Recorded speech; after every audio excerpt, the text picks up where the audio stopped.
Λοιπόν, καλώς ήρθατε στο πρώτο επεισόδιο από το κανάλι Emily's Crafts 09.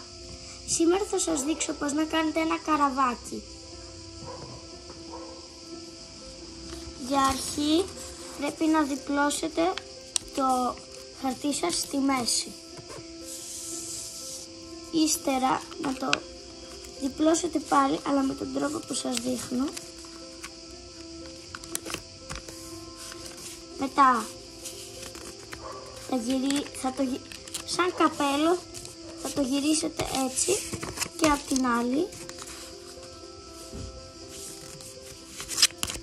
Εδώ που το έχω διπλώνα και τις γωνίες.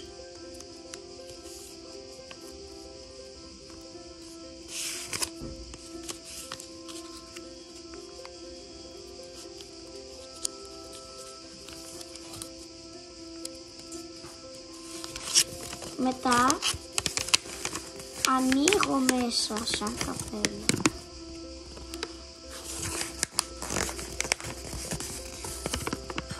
και το διπλώνω αφού το ανοίξω και σιγουρεύω πως όλα είναι ίσια.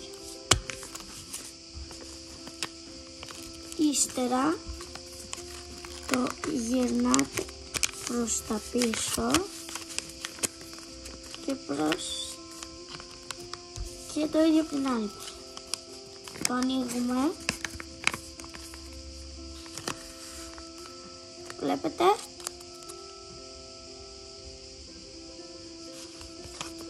Μετά ανοίγω. Βλέπετε πως δεν είναι πολύ ίσιο, οπότε θα το ισιώσουμε εμείς με το ότι έτσι. Τέλος. Ελπίζω να το πετύχατε. Γεια!